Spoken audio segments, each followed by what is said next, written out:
participants. Okay, so participants, I would like to inform you that if you want to get some slides or yeah, some slides from all the speakers, so please go into the website and click on the click on the speakers information, and then you can see the emails of the guest speakers, and then you can contact them privately, and you can stay in touch with our guest speakers, so they will send you or reply all the questions to you. Okay, thank you so much for joining this session. Okay, thank you, yeah, Mr. Okay, so yeah, for the next I'm sorry, yeah, for last but not least, so for this morning session, plenary session, so we are going to join the presentation of Ms.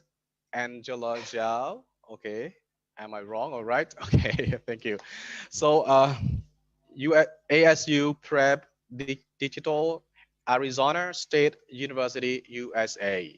So she is going to present the topic, remote and blended learning opportunities. Okay, so yes, good morning, um, Miss Angela.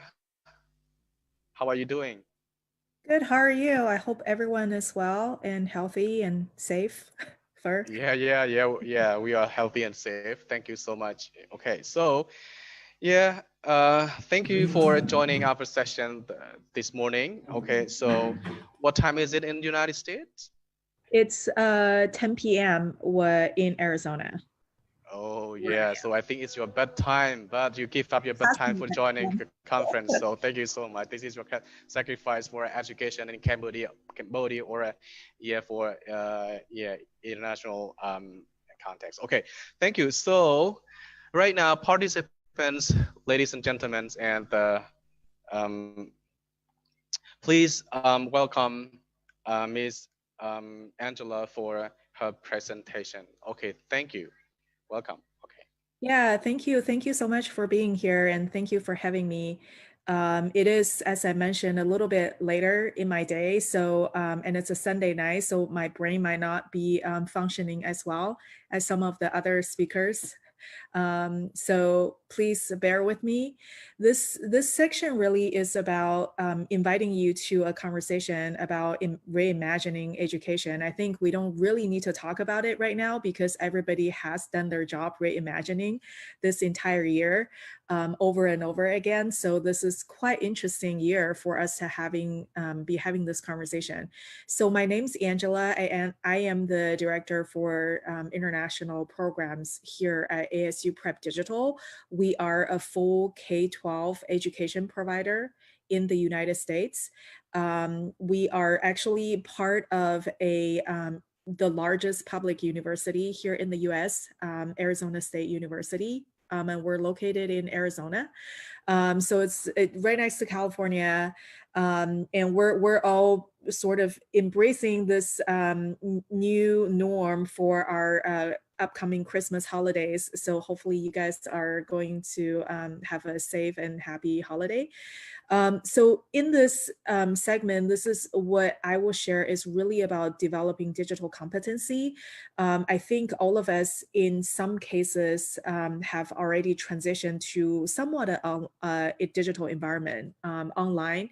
Whether you're in a higher education environment or whether you're K-12, it doesn't matter. You have transitioned to meet the need of this pandemic and our learners. But during this transition, you might have thought about normalizing it in the beginning, right? Meaning that you might think this is a short experience. You might think this is something that's short term that you just have to get used to and then in a month of time, everything is going to reopen and everybody's going to go back to school. But in this year, I think what we've learned is that even in education, an institution that's being established from the very first day of mankind almost, we have to adapt to something that is completely different, completely uncertain, completely, kind of unstable in a way, right? And we actually, as educators, not only have to work with our students, work with each other, but also having to work with technology, right? Whether you're teaching, delivering your content through Zoom right now, like, Dr. Ong was just talking about, delivering, these summer competition camps through digital channels, and whether you are on WhatsApp meeting your students, regardless, I think there is an interaction, an intersection between education and technology that's really happened this year more than anything else. And that's actually what pushed ASU Prep Digital forward this year and really accelerated the sort of the conversation between, the traditional classrooms, in-person learning and digital learning. Let's see if I can move forward with this slide. So we are ASU Prep Digital. We are, K-12 school. We have been a K-12 school, online K-12 school for 3 years. We didn't just exist because of this pandemic. We actually existed because there were other challenges that were facing the education sectors that we thought we can actually deliver some solutions for in this K-12 environment.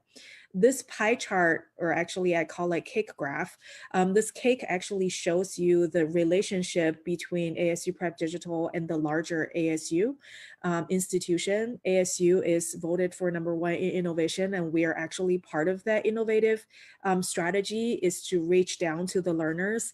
Our president, Michael Crow, has always believed that we as society has built up some artificial barriers for learners, whether it's age, whether it's demographic, financial, whether it's, sort of judgments on, whether you're first gen. There's all sorts of titles for ongoing college students, and that title seems to stick with students for their lifetime, right? Even in career development. We're actually here to change that and to really challenge that. So at ASU and ASU Prep Digital, our mission is really to be inclusive and realizing every student have their own potential. And how do we leverage technology to actually extend their potential and actually help them to go to the next level, wherever they want to be and whatever potential that is. That's our mission. With that said, I know that we have all talked about online learning and we've all talked about what the next generation of learning might look like, right? But I think that even in my short experience, that a lot of times we're actually on different pages when we're talking about using the terms of blended learning and digital learning and things like that. So I just wanted to show you a quick video here of how ASU Prep Digital students are learning today. Hopefully you can see that video. Welcome to Chemistry. I'm Marco, a student and your guide for this 2-minute tour. So this course is built around real-world case studies, which I like because I'm always wondering, why do I need to know this? The cases involve things like medication, oil spills, pollution, forensics. In this one, we help figure out if the water in Flint, Michigan is safe to drink, which was a big news story a few years ago. And in this lesson, we help build a nutrition bar to feed African children. I get to be part of the story, playing the role of a scientist. I start by making predictions based on observations. Then as I discover new information, I make connections along the way. Some of the concepts are challenging, but because they present it in little pieces, I am able to learn it in steps and apply what I learned to help solve the case. By the end of the lesson, my team created a nutrition solution for Issa, so she had the energy to pursue her dreams. The thing I like about this course is that learning happens by doing. There are a lot of simulations, like this activity where we're building an atom. For some reason, I remember these better than just reading about it.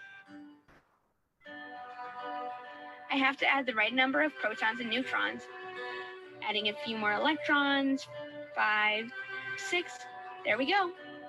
There are a lot of questions in this course. Almost every page is asking me something. It forces me to stop and think about what I'm learning and hopefully connect it to things I already know. I don't lose points if I don't know it, and the feedback is really helpful either way. Make sure you don't skip these explanations of why your answers are correct or not. A lot of the learning happens in this trial and error. There are also a lot of virtual labs in this course, which are a lot like labs you might complete in the classroom. Here, we're identifying compounds by comparing their weights. The labs ask you to measure things, combine chemicals, heat them up, or even burn them to see how mass changes during combustion. I have to make observations and record all the data in a report. Looks like I'm out of time. If you want to see more, contact an admissions advisor or check.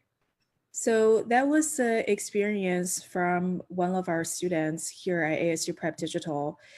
Just to give you guys sort of the scale, in the beginning of this year, we were servicing about 500 full-time students, whereas now we're servicing about 40,000 full-time students in the US and across the world.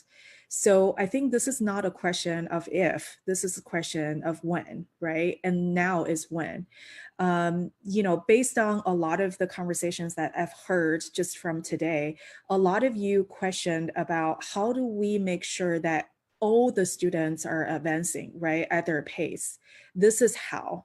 You know, we're not, I'm never going to present ASU Prep Digital as the solution, but I think we're definitely one of the solutions that can really help students to regain that knowledge potential and really regain their self-confidence in developing their own pace in order to study. So all of our courses are actually designed for students to pace on their own.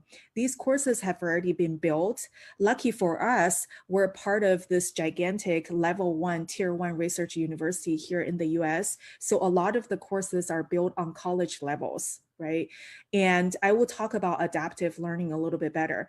But when we talk about digital learning, it's not really about putting students in the online environment and give them just content to learn. This is really about providing that content structure so that it scaffolds the knowledge and that the students are able to advance and be awarded when they're advancing. So they are happy with their results, right? So I think there's a lot that's changing for when we're talking about meeting students' needs these days. What else is changing is the world, right? This is something that at ASU we see often and we use often. These are little Lego pieces, obviously, right?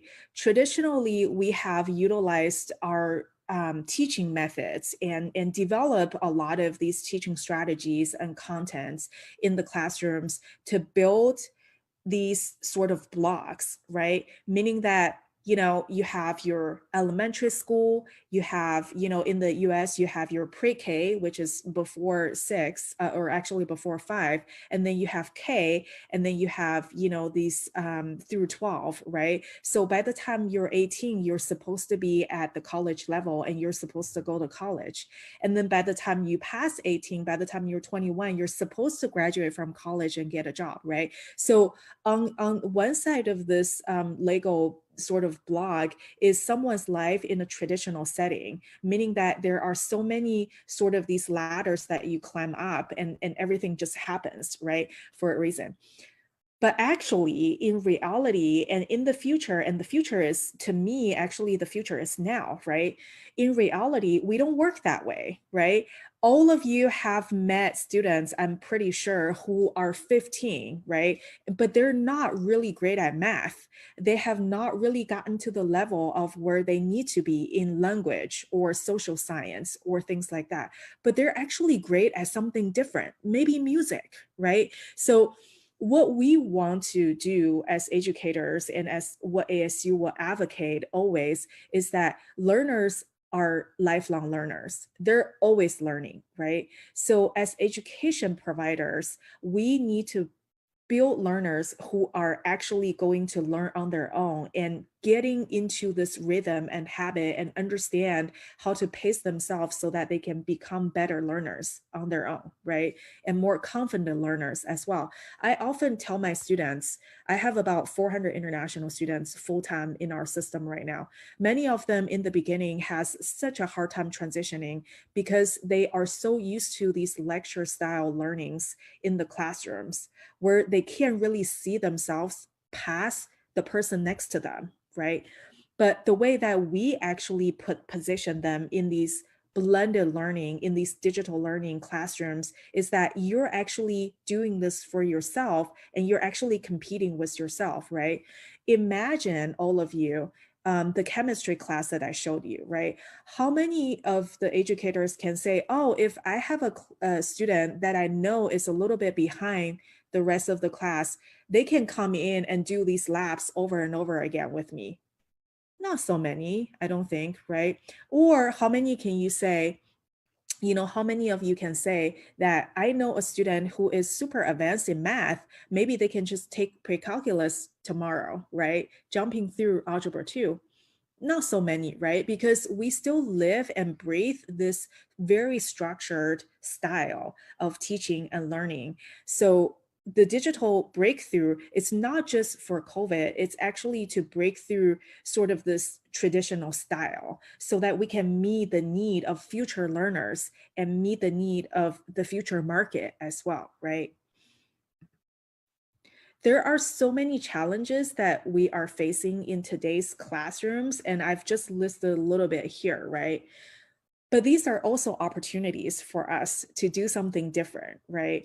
So the biggest challenge this year, for example, was that, oh my gosh, like, in the US, for example, teachers are leaving schools, right? Because they're worried about their own health, they're worried about their own safety, they're worried about contracting something that will infect their families, right? So they will leave schools. Well, what do you do when you don't have 5 chemistry teachers in a school? You can actually have contents for students so that they can continue to learn, but restructure your school so that you utilize the resources that you have to be able to deliver the learning and the teaching, right? So the state of Ohio did just that using digital technology. So I think we are actually, all of us are actively rethinking about these challenges and the opportunities and really facing them in a different way. This year has really broke the box, right? It really allowed us to step outside this box, looking in and say, there's some challenges here. There's something wrong that just never got right before, but we can maybe change this year, right? So there's a lot of redoing and a lot of reimagining, re-engineering, utilizing technology, utilizing contents that are provided digitally, utilizing different sort of leveling, right? Utilizing the fact that you are part of this gigantic global educators community to actually service students this year. So what does that really look like here, right? What we do is leveraging technology and teachers. Teachers are the art, kind of artists, right, in the classroom. They don't go away. They're not replaced by technology. They actually work utilizing technology so that they can build more engaging learning experiences and also personalize the journey for each student. I have a student who is 12 years old in China, right? And he is not really interested in school. So his parents came to me wanting him to take a biology class.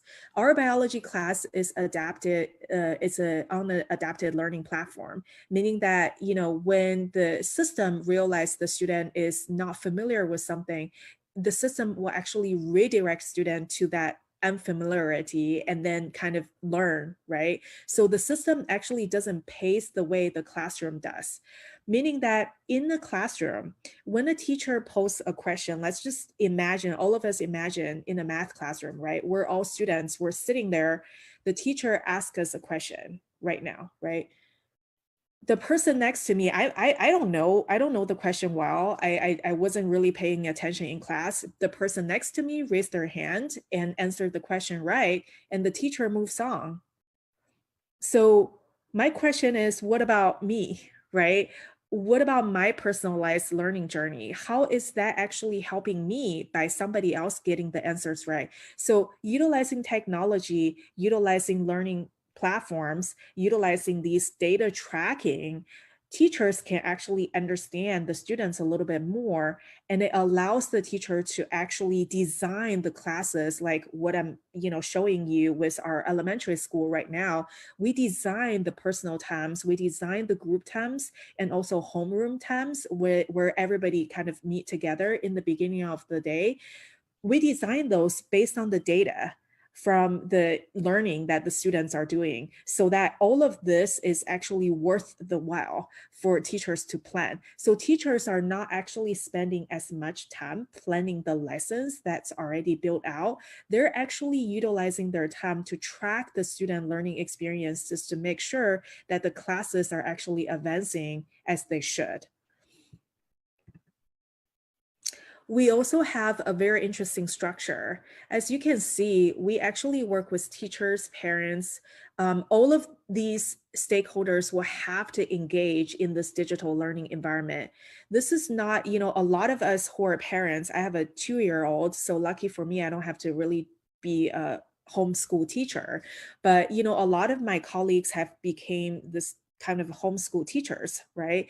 They're actually, engaging a lot more with the teachers, and that's a great thing, and engaging a lot more with the students and their learning. And what we also have here, specifically for all of our students, we actually put in someone called the Learning Success Coach. These coaches are trained as counselors so that they can help students not just going through the academic journey, but also going through the emotional journey.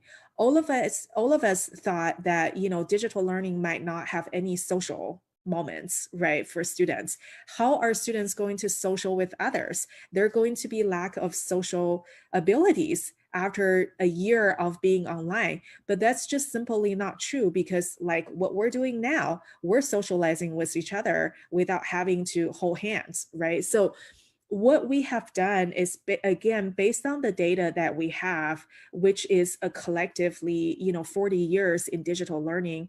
Based on the data that we have, we actually designed a learning success coach position that actually gives the students immediate feedback on all of the academic issues, but also help them through social issues. The learning success coaches are also our social advisors who puts up programs and events for students to engage, so that there's a different level of engagement in this digital learning and blended learning environment. So learning is, this is everyone, right? Engagement in a learning environment in a digital and a blended learning style, it's very different. It's not just the student and the computer. It's very different also from a traditional approach, right? Traditional classroom has a somewhat siloed approach, as we all know. Teachers hardly ever talk to parents. They talk to the parents after a final test is already taken, or some sort of, monumental thing that has already happened. But that's historical, right? The parents are not really sure exactly. I mean, as parents, I'm not really sure how many of us can actually say, oh, I know exactly what my daughter or my son is doing in the classroom.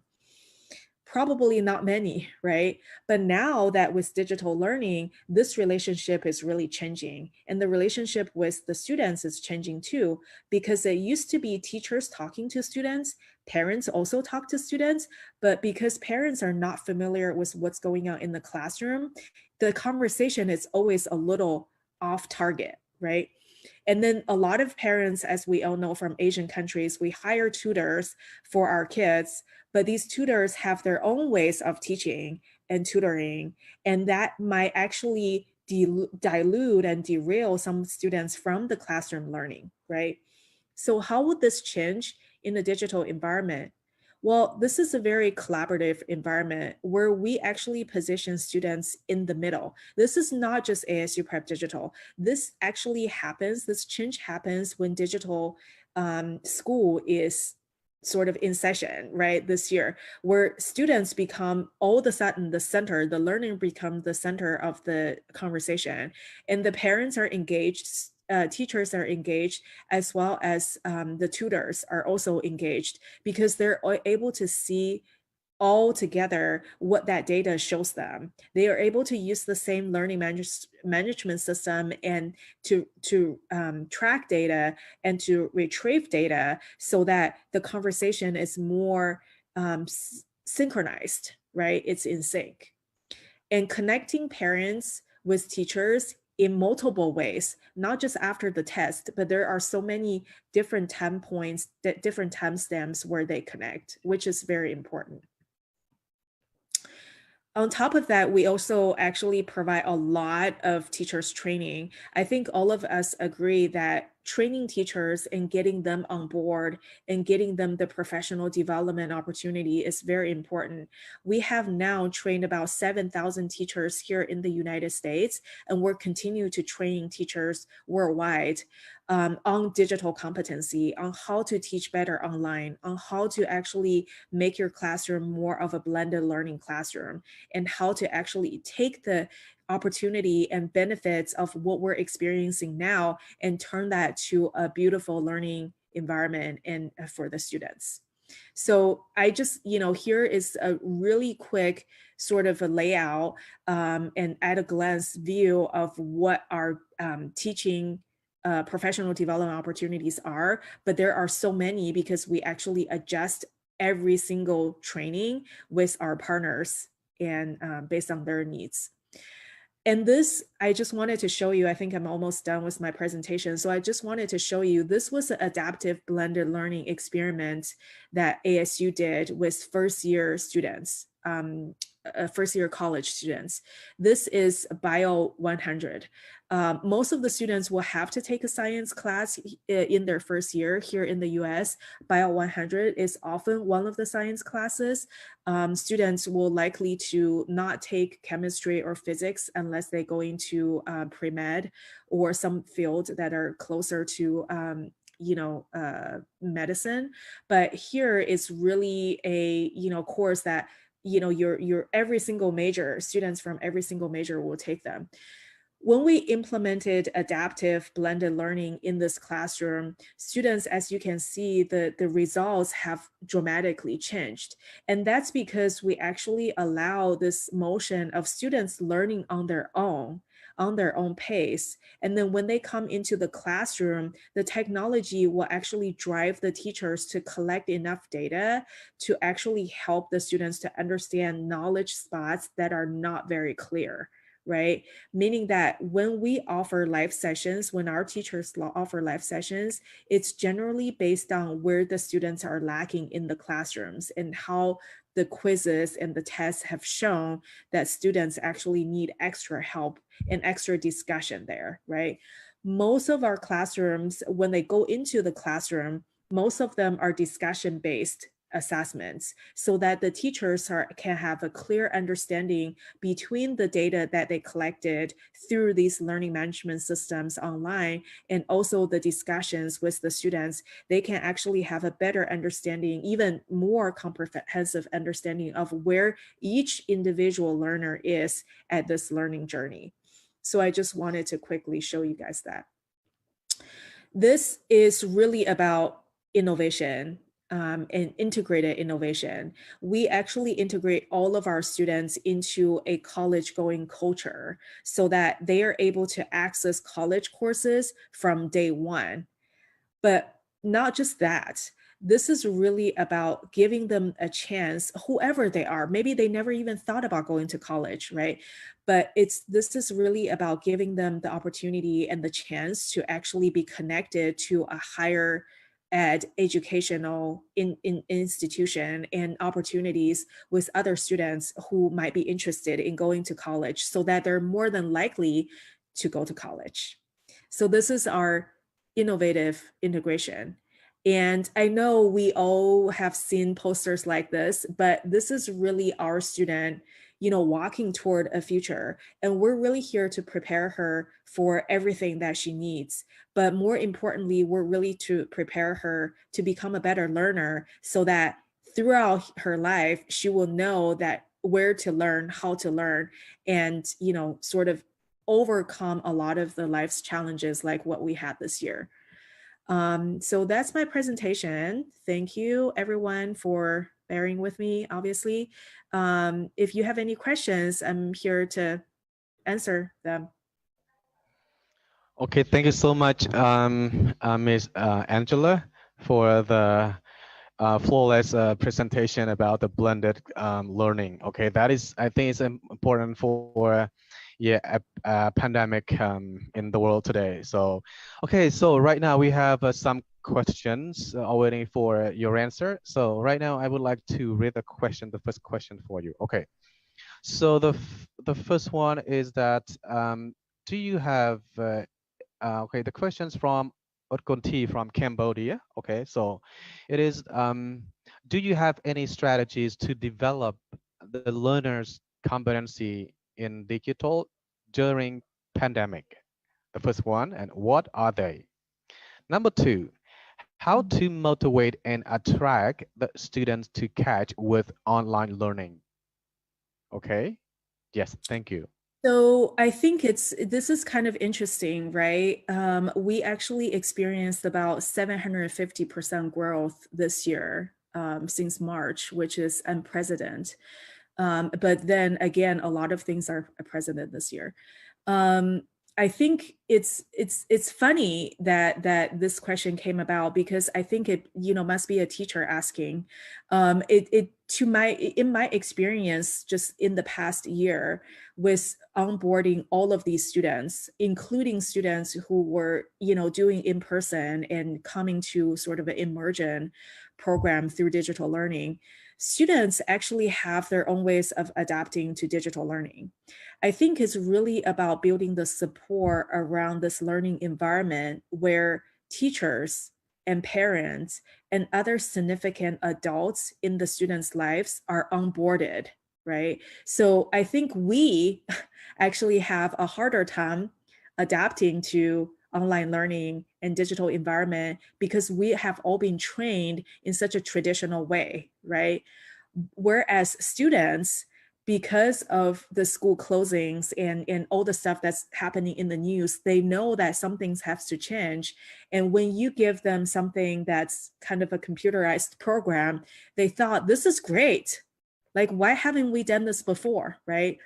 In a recent interview of over 1,000 of our families, 85% of them said that they will actually stay digital even after the pandemic. So I think that says a lot about how the students have adopted, right? So I think the question more is about, how do we adapt to that? How do we actually build a structure that will allow students to actually just have that as part of their learning journey and learning strategy, right?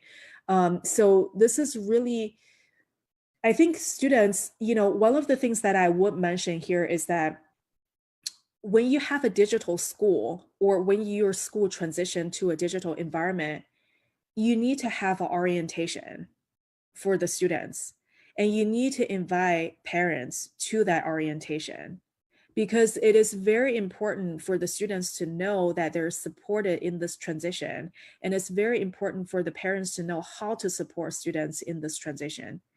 The biggest thing that will be different is that they're not sitting in the classroom, right? That's the biggest thing, because most of you guys are probably still delivering contents on the Zoom, meaning that it's just like what I'm doing right now, right? So that's the most important thing, is to let them know how the expectation will be different and how the learning platform will be different. How many times you will be on Zoom, what is expected of them, right? Because I think what we had thought as this is just normal now, like let's just do this, is actually not the same from a student point of view. So I think orientation is very important. And then having not just end of semester reviews with the students, but periodic reviews. One of the things that I think structurally really helped ASU Prep Digital to really win these students over and help them to continuously learn is this position of a learning success coach. You might have someone at your school that's perfect for this position, right?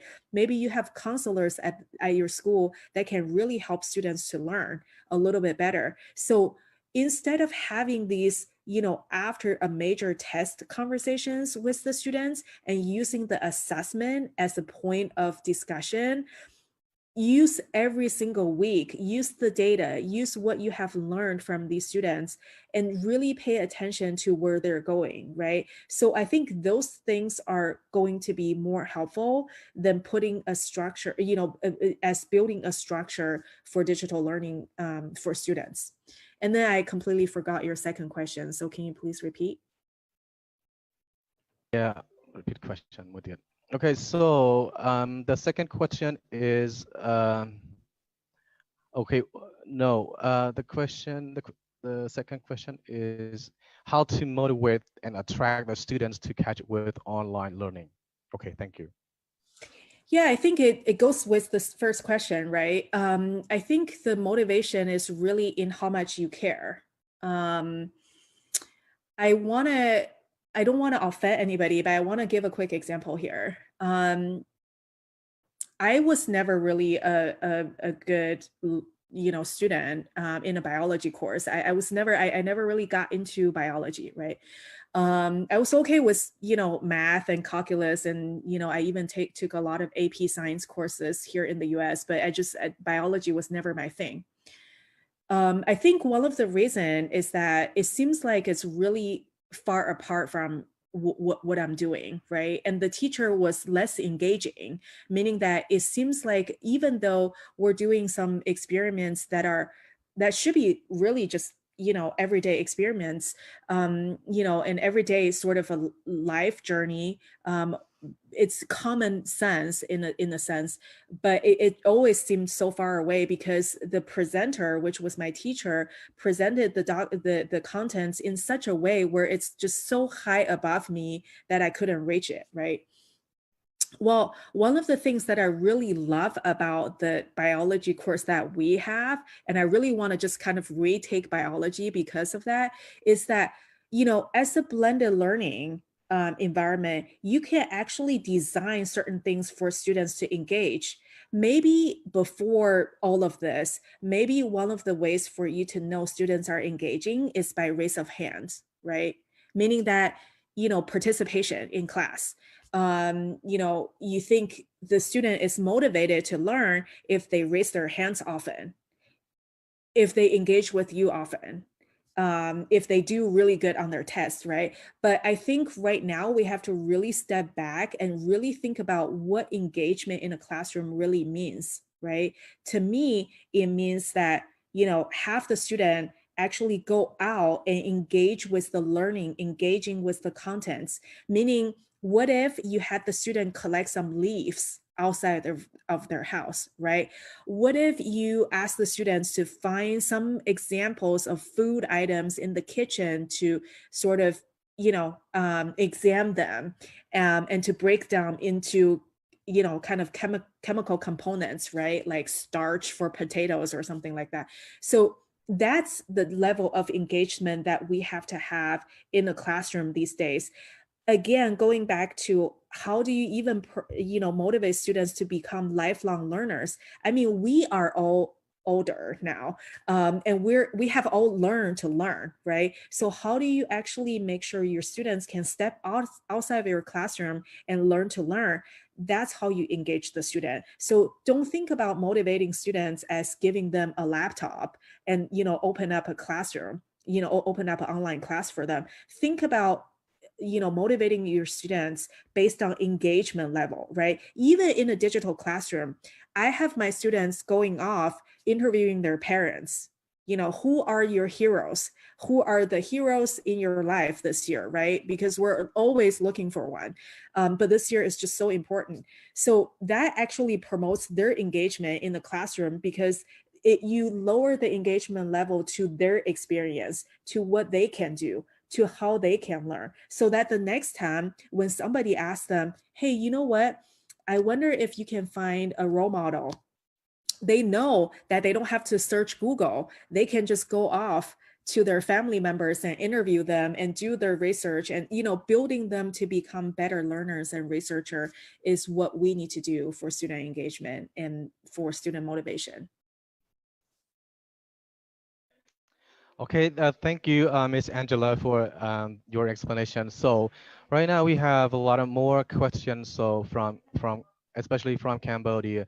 So I'm so sorry for Mr. Jambran that you have three questions, but I just want to choose only one of them for asking Miss Angela because we have a very short time. Okay, so the question is what are criteria of teachers involving in blended learning?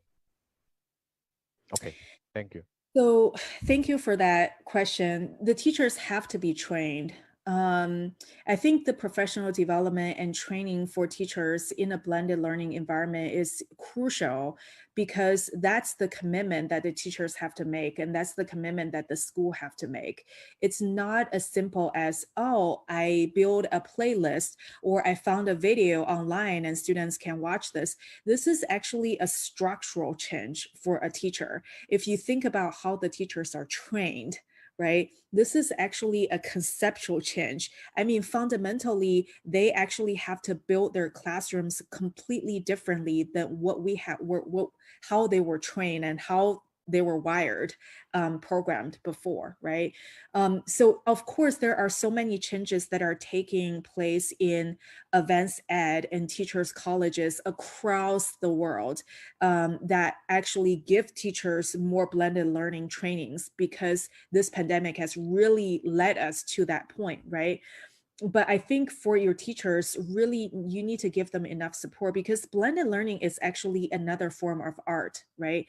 Blended learning is, just like I said before, it takes a different relationship in a classroom, right? It takes a lot of teachers will actually have to learn to talk to parents.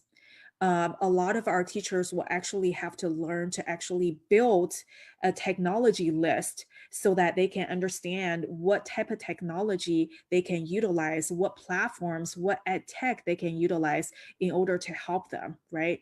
What we have, which I think is very helpful, is that we actually provide the teachers with constructed contents based on standardized credentials and based on standardized accreditation.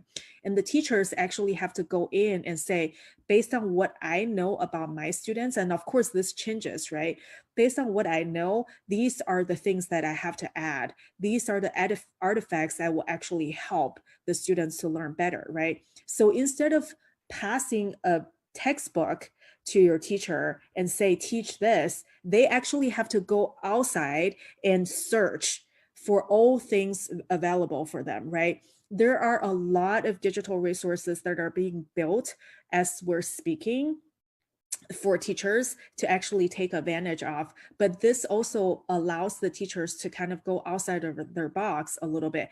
But maybe instead of saying aloud, it offers the opportunity for them to step outside their boxes, but it might not be comfortable, right? And this actually means that the teachers have to work with each other.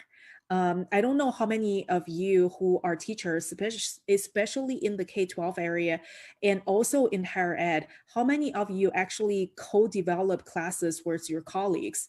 I don't know if that really happens that often these days, right? It really doesn't. I mean, even in an environment as ASU, we are the top, university for interdisciplinary majors, right? Even that, a school, a faculty member from engineering is, you don't really see them working with a faculty member from business. Right, so like it's, or art. So I think there's a lot more that has to take place in a blended learning style classroom than traditional textbook learning. That's why I think training is very important, and having most of your teachers trained so that they can support one another in a blended learning style classroom will be very important, because it takes a team to build these things. Okay, thank you so much. We have 3 more minutes for the Q&A question. So, okay, so the next question from Cambodia, Jana, could you mention about the challenges for learning online for blended learning? Okay, thank you. Yeah, there are a lot of challenges, and I don't mean to be sort of criticizing the traditional classroom styles, because I was myself brought up from a traditional classroom style. I think the challenge is really systematic. Like many of the challenges that we face this year, maybe more especially in the US, as we are experiencing surges after the holiday gatherings, right?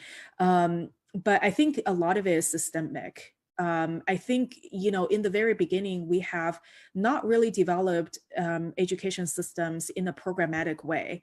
But somehow, because of years of practice and learning and adjustments, we actually got to where we were last year, right? But this year has really challenged what we do as educators, how we can look at learners in you know, differently. So I think, you know, there are 3 levels of challenges, right? Level 1 challenge is for the institution. How do you actually build a structure that will allow students to go on their own pace, right? And allow teachers to actually teach sort of in different modalities, not very many institutions. I mean, I work with schools across the world, from Dubai to Indonesia to Cambodia, to, you know, the UK to Canada to Japan. I mean, not many schools were ready for this challenge, right? Second, I think is on the teachers level. Maybe it's more on the administrators level. It's really hard for you to actually build these evaluation systems based on what you have now, but for blended learning, right? Meaning that I know, sorry, I can't remember the speaker's name, this hierarchy of, you know, even in a higher education system, right? How do you become a lecturer? How do you go from a lecturer to a assistant professor to assistant faculty to associate professor, whatever you call it? This system is not built for teachers to do freely whatever they need to do. There has to be a standard structure for in which the teachers can be evaluated in, so that they can be accredited, the school can be accredited. There's just, you know, again, systematic, right? And then the biggest challenge might be parents. Parents were not used to having their students sitting at home. I mean, how many of us actually want our kids to sit at home? Because sitting at home is like the weekends, you know, it's for Sunday morning cartoons. It's like it's for us to love on them and just enjoy the social time with them, and having conversations about Disney versus, you know, you know, microcells. Parents were not actually built for this type of sort of environments, right? So now we had a year for the parents to prepare themselves and be ready. I think we're at a better point where parents understand how much and how important it is for them to engage in their students' learning journey. So I think these are challenges, but remember, everyone, challenges also are opportunities for us to do something different. Yeah, thank you so much, Miss Angela, for the full, flawless explanation to the participants. Okay, so depends of the time limitation. So we have some rest of the question, but yeah, as mentioned before, so please contact the speakers directly via emails.